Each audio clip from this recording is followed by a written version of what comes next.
Hey guys, and welcome back to this channel. In this video, I'll be showing you guys how you can get crystals in Tower Simulator X on Roblox. So basically, the first way to do it is to talk to Ronald or something. There should be one here. I don't know why it's not spawning for me, but you can basically convert your gold to crystals.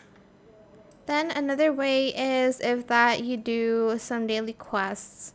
You won't get a lot though. As you can see now, the rewards are only in gold, but sometimes they give out crystals as well. But it's not the most convenient way to do it. And basically the last way that you can do this is just to play Nightmare.